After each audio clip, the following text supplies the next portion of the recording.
My name is Brandon. I'm originally from Canada. Now I live in Estonia, living and working in Tallinn for a mobile developer called Creative Mobile.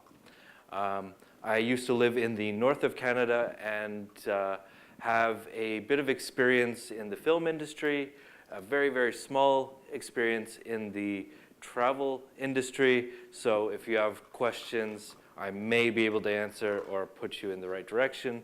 But primarily, I'm dealing with games, game development, game marketing, all that kind of good stuff. Okay, well, let's see. Nothing is working. Nothing will click. Is there? So, that being said, I would also welcome and invite you to, thank you. Thank you very much. Okay, let's see, moving on. Yeah, okay, that's me. I clean up pretty nice sometimes, and otherwise I have dealt with a lot of in-house IP at Creative Mobile, and I've also dealt with a number of global franchise brand or large IP, including the ones I'm going to talk about today. Before I get to that, I invite you all to come to Tallinn next week. We're having a little conference of our own for game development, and would love to see you there. A local celebrity will be joining us, so come support her. Okay, so let's get this underway. The first IP that I kind of dealt with is, anybody familiar with US West Coast hip hop here? A couple, Fetty Wap fans, maybe? So we had the opportunity, we were approached by a sort of a middleman or a licenser who knew these guys and wanted to make a game based around his franchise, his brand. So we reskinned a game, which is basically you take a game and replace the art, replace the dialogues and stuff, and make a new game. So we quickly reskinned this game, got all the approvals. We were dealing with Moore Games, which was the sort of intermediary, and they then worked with the artist.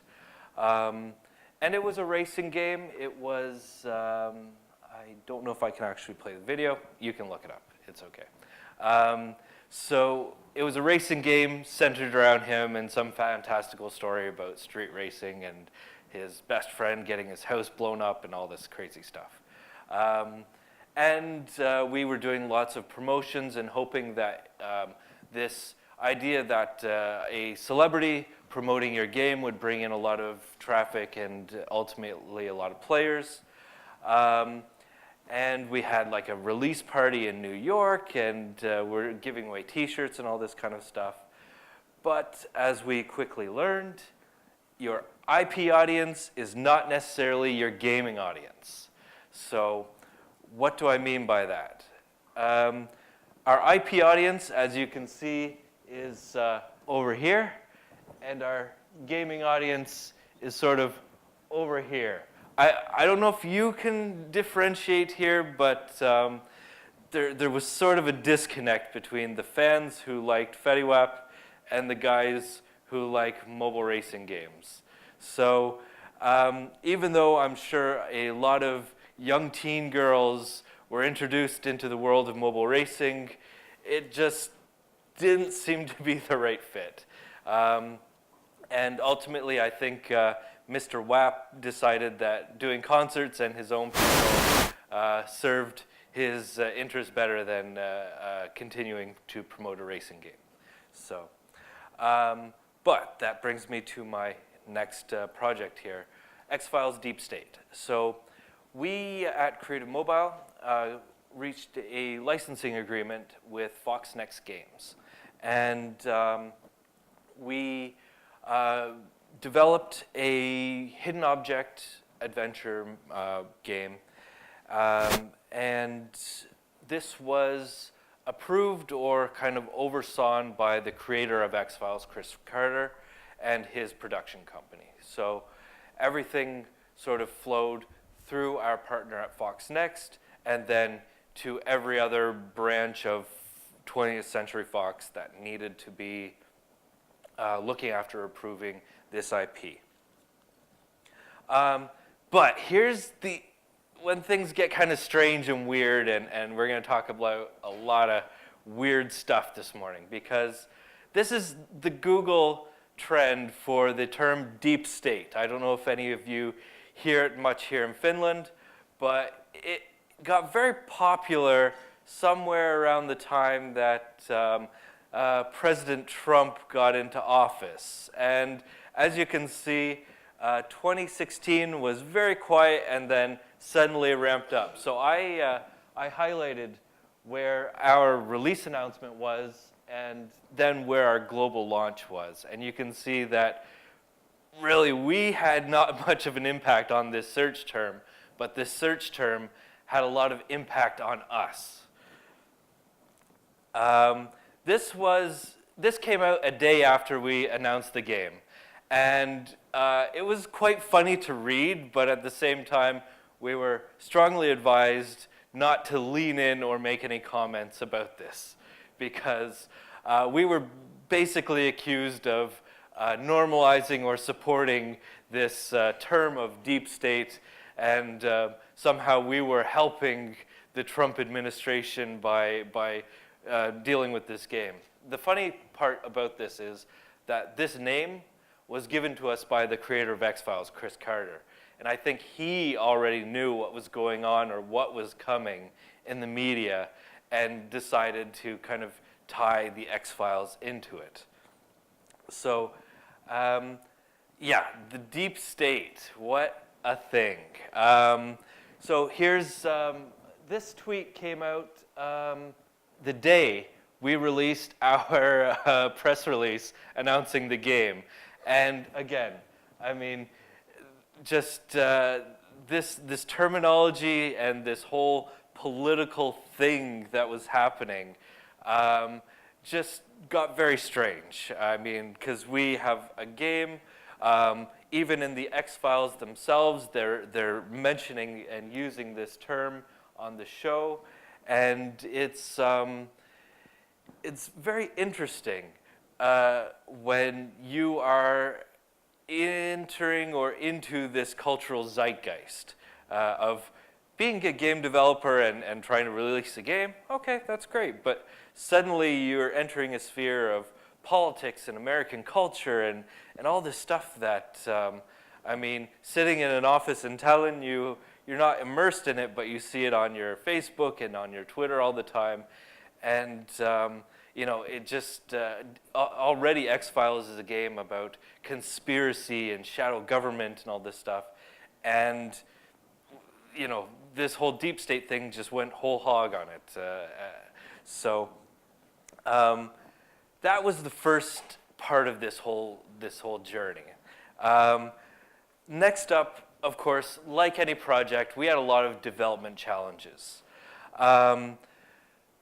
The challenge of licensing, administration versus collaboration, because if you are just working with a licensor who is looking after you, administrating you, but not helping you, supporting you, or collaborating with you, it's a different relationship, and you have to find that balance within each project. The likeness approvals. You would think we had likeness approvals of the characters looking in one direction. But then we quickly learned that the talent did not approve their characters looking in the opposite direction. So we couldn't flip the assets at all, or we had to get additional approvals on that. And they wanted, you know, in a game like a hidden object game, often the characters maybe just look left or right on the screen. But there's subtle things like, is the badge on the right side? Are the buttons on Mulder's jacket the right way? You know, all these visual cues that one may not think are a big issue, but to a brand or a licensor, every detail counts, every detail matters. So we, of course, had to deal with this not only in all our promotional artwork, but in the game as well. And then we had situations where we had all our content approved, the storyline, everything was approved, check, check, check. But then the revisions came, and we believed we had everything, but oftentimes, a final approval is not the final approval. And so we've had to go back a couple of times, and I'll give you a few instances of that. But again, because the brand or the corporation or your partner has so much at stake or so much influence, if they want something changed, then probably you're going to be doing that for them. And then communication. I mean, communication in a relationship of any kind is important. I'm not going to give my whole speech about communication, but essentially, if you are in two offices in time zones that are almost 10 hours apart, and you have different visions or goals, or you have different responsibilities, then there's bound to be misunderstandings, breakdowns, and of course we experience those things. I won't get into detail now, but I'm happy to discuss this later if you want to talk about this. So,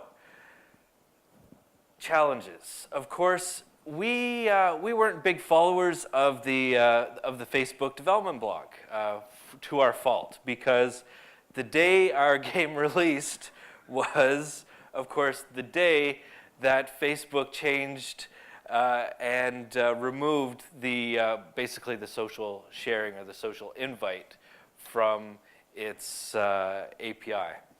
And so we were scrambling to figure out why was this not working, what was going on, and it took us a couple weeks before we found this blog post announcing it back in November that, hey guys, you have 90 days and then this thing is gone. So again, we had no clue until it was too late, and on a game where social sharing or inviting your friends was a big key factor in some of the overall social loop, it was kind of gutted a big section that we were hoping would keep players engaged. So, celebrity traffic does not equal quality traffic. This goes back to, the IP audience is not exactly the game audience.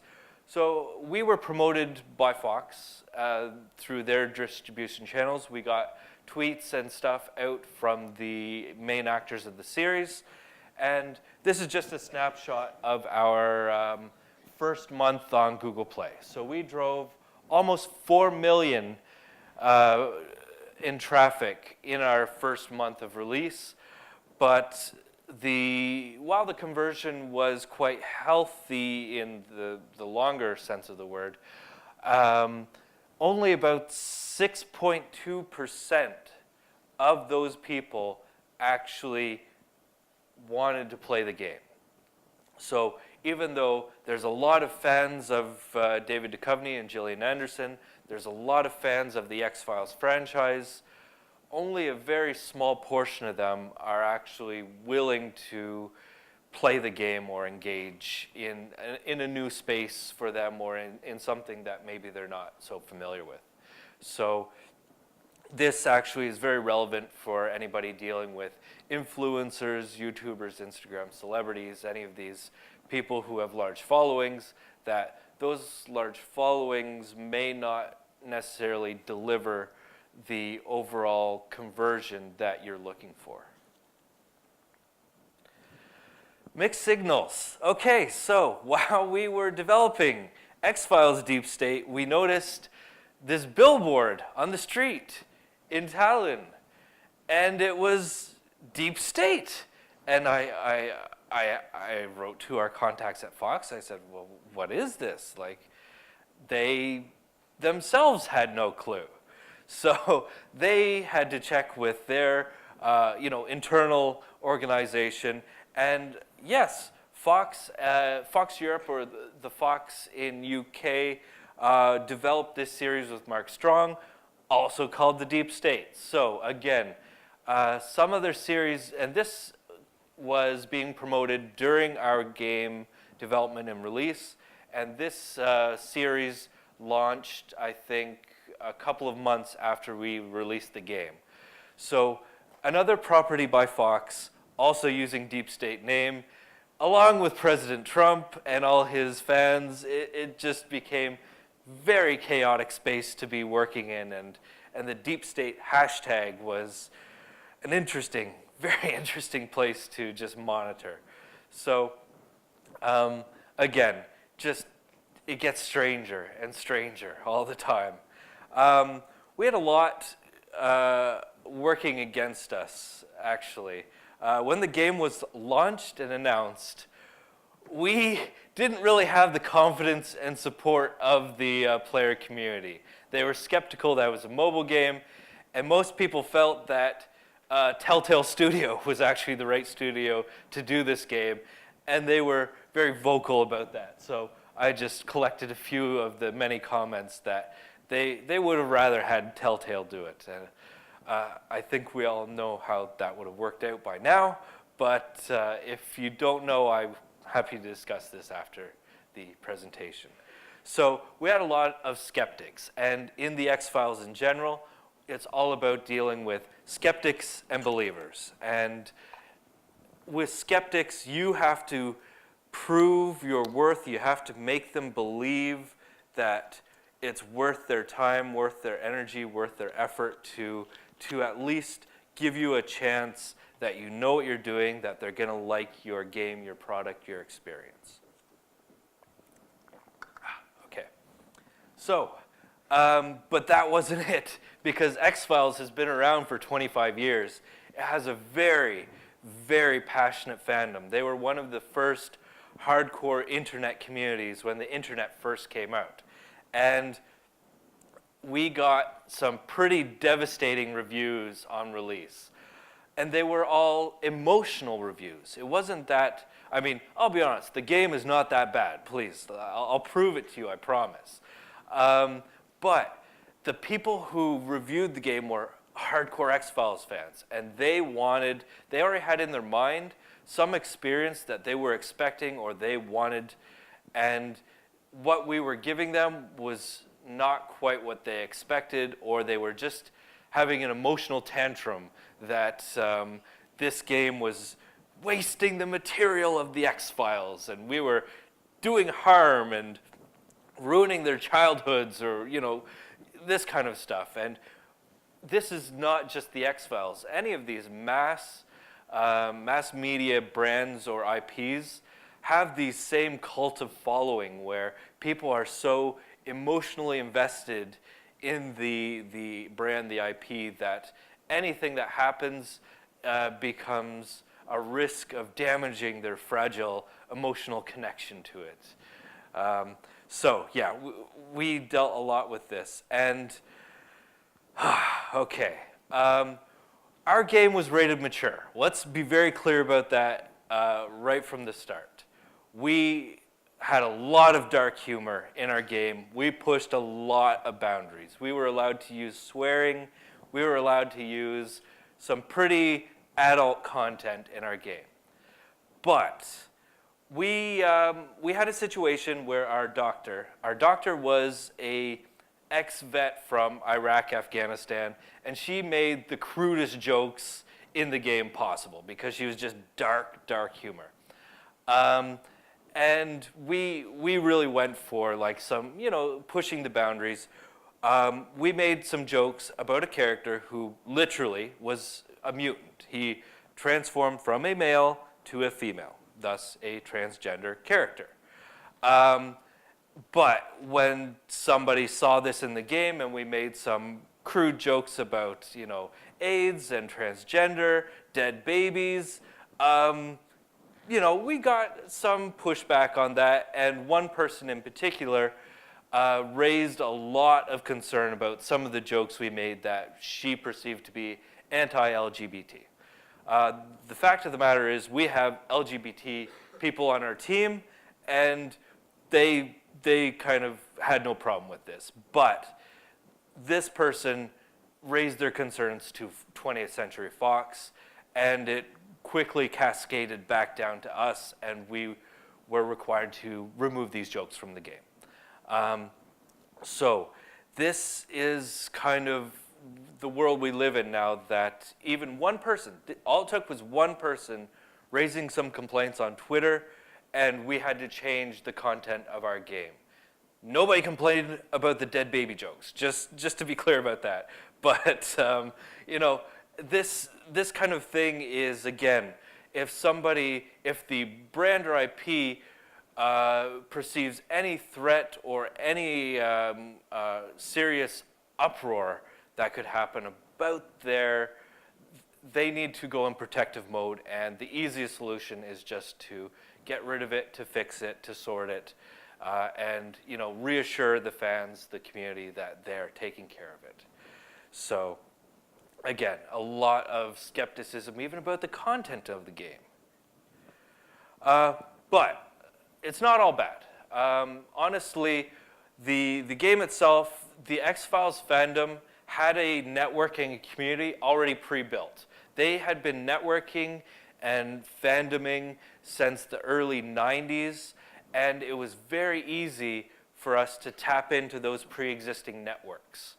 Of course, we had to prove ourselves to the community that we were going to engage with them, we were going to provide value to the fan community, and we really made an effort to connect. So we partnered up with Dean Haglund, who was an actor on the X-Files, and we did promos and giveaways with him because he's still very active in the fan community.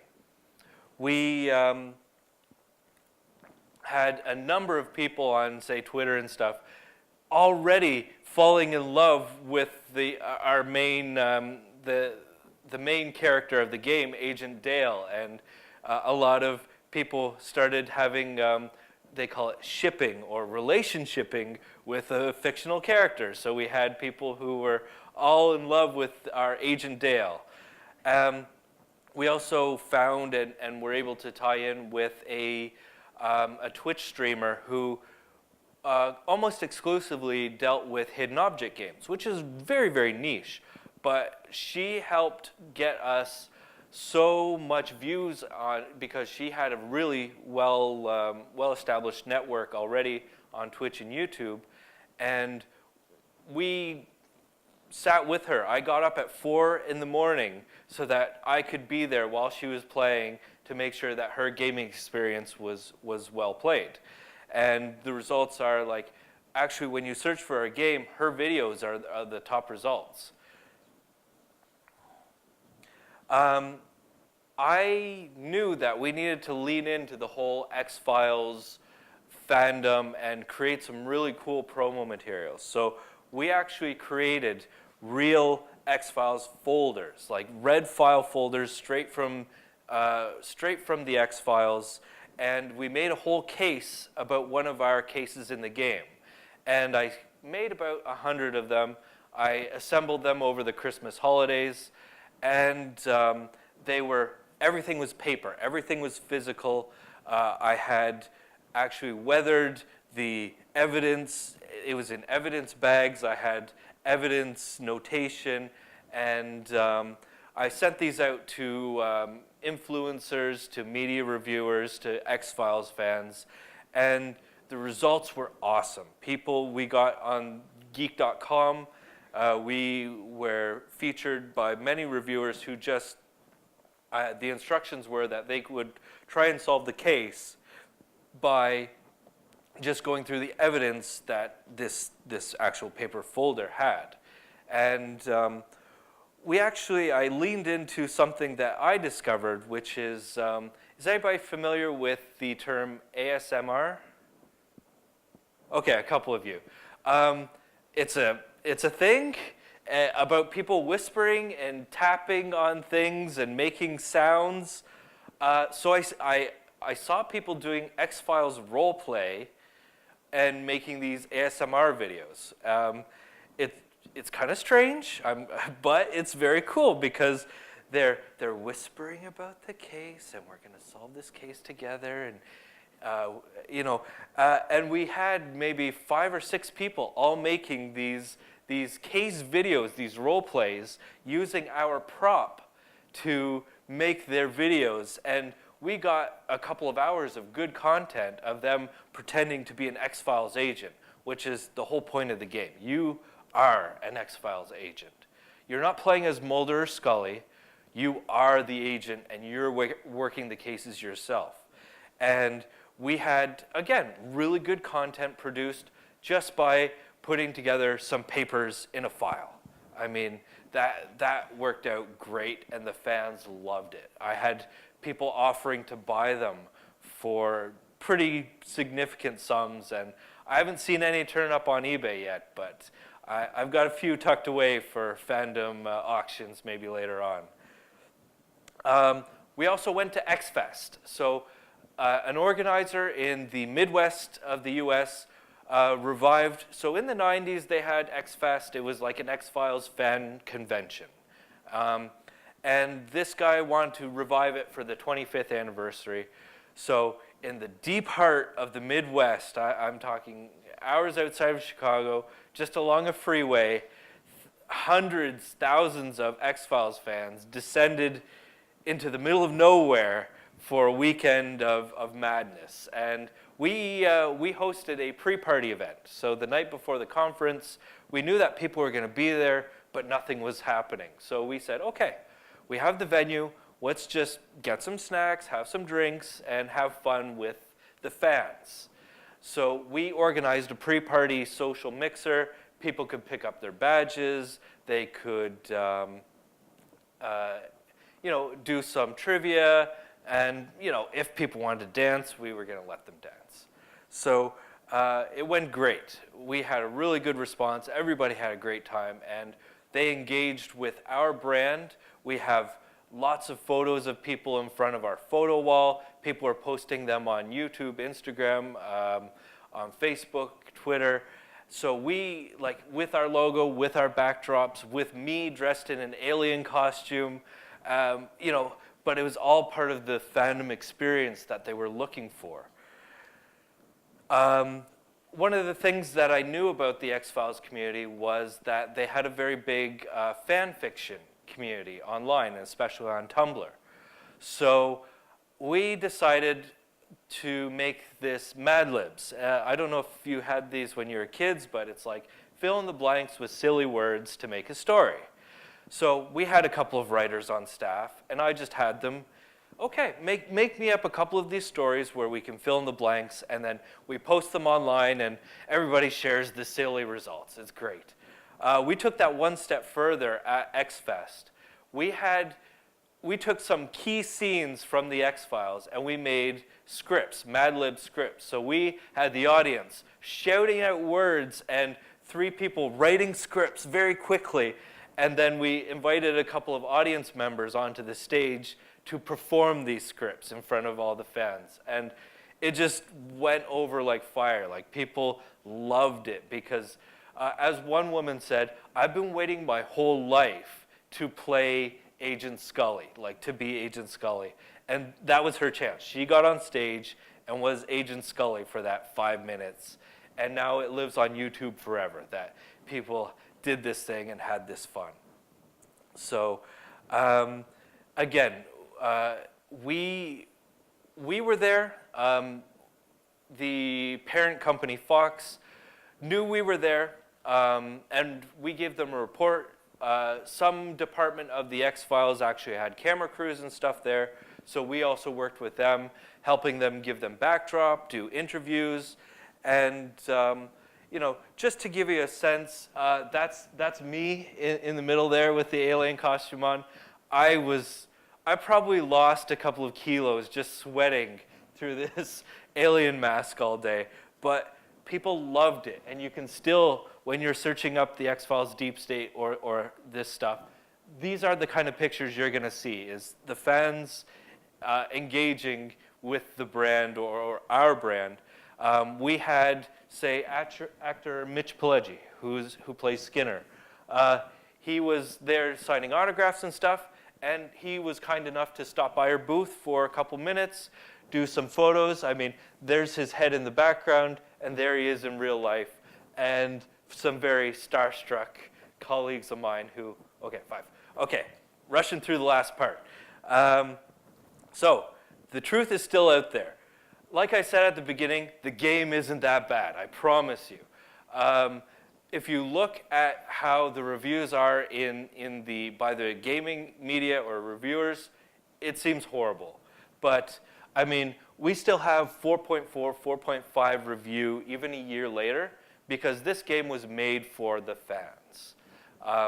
They really, really liked it. I mean, not everybody liked it, but the fans of X-Files got it. It was approachable for them. It was the kind of game that they were going to like, and it really opened up a new avenue for the IP and the fandom. So, and that's ultimately where we took our success from. It wasn't probably the most commercially successful game that Creative Mobile ever made. It was maybe one of the better X-Files games ever made. That's still up for debate. But with this, I mean, the bottom line is that you can take this as the proof that people actually like the game. And I think overall that's the most important thing is when somebody comes and looks at your review, then, you know, is it that good or not? So, keep watching the skies. Thank you very much, and thank you for having me. I'll be here for the rest of the day if you have any questions. Do we have a little time left? Okay, so if you have questions now, I'm happy to take a few. Otherwise, we can chat after the... We can take some questions, and I will hand the mic to you, because we're taking off the mic as we speak. So if you have questions, I can run around with the microphone. Oh, come on. Annukka. Okay, all good. I will write. I'll ask you something. Hello, my name is Annukka Mikkasen. Nice to meet you. How big were your team on IP side and then on the technical side of this game? Running around.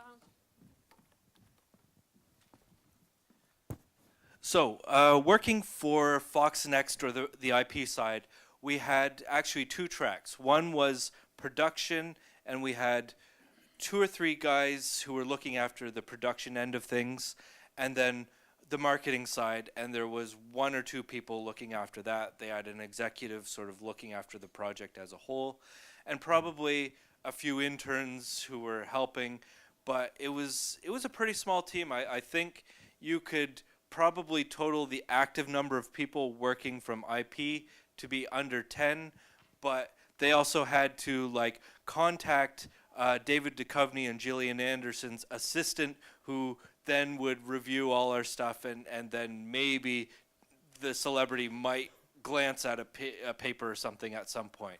So often, yeah, it was quite small, and we had people come in and out, but generally it's each of us had sort of equivalent and then a few extras in administration. Thank you. Other questions? There.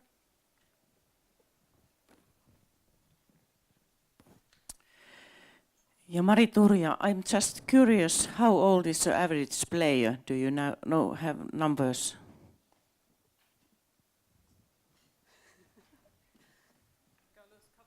Thanks. I would say actually the average age of our players was probably in the 30 to 55 range. We actually predicted that it was going to be predominantly female, but it was pretty balanced overall, because generally hidden object games are more female dominated, but we had a good actually amount of male players as well. But I would say the fandom was already in middle age, We had some younger fans, but overall I would say my target audience would have been 25 to 45. There was another question there. Yep.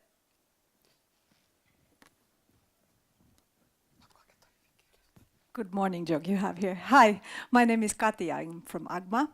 I have a question about you being located in Tallinn. Not exactly a superpower of branding in entertainment, maybe, or maybe will be someday.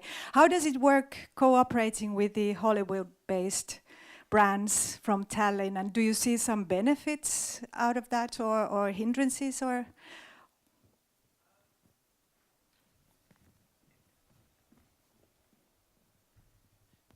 It's interesting because, yeah, we are a long way from Hollywood in both mindset and physical location. So, and especially time zone wise. And I believe that, I mean, they are so much in their sphere of influence, their bubble, that when we are so far removed, I mean, that's where all the action happens. That's where all the deals are made. People know people, all this kind of stuff. And I mean, obviously in Tallinn, I don't know anybody from Hollywood, but suddenly I'm talking to an actor who was on this series, and you know, he's just an ordinary guy. We talk on Skype, and he's like all for doing stuff.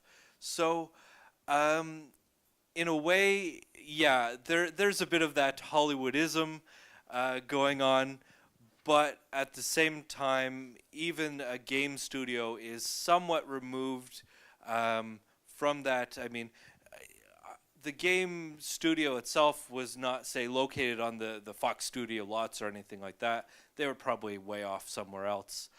But at the same time, I think I can cover some of these questions a bit later on, or we can just talk after.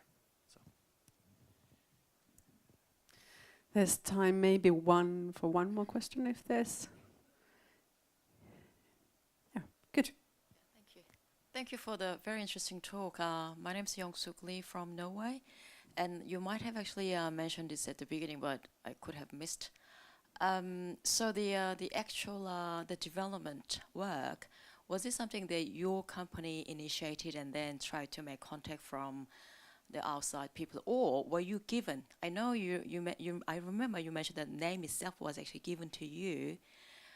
What about the game and the actual production and the ideas itself? Was it also you were searched and then can you make this, or did you have an idea and then you reached out?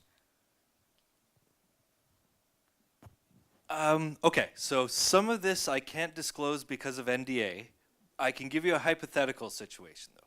So hypothetically, you are a large organization with a lot of IP. You want to do something with that IP, so you circulate a list of this IP to potential developers, and then they might contact you with some pitches or some ideas. In theory, this is maybe how it might work for some people, and we can talk about this theory later on. Perfect answer. Thank you, Brandon. Thank you. Oh, so very much. And Brandon is also Umbrella, so he's bookable. Take advantage of the situation and possibility to talk with Brandon later on. And he'll be here throughout the day, so just grab me by the hand and talk to him. Nice t-shirt. Yeah, my thoughts exactly. I was about to mention that. Well done. Ilkka, did you see that? Yep. Moving on with the program. We'll use English and Finnish at the same time, more or less. And again, wonderful to have Simo Hämäläinen from Rovio to talk about slingshots and stuff. You're welcome.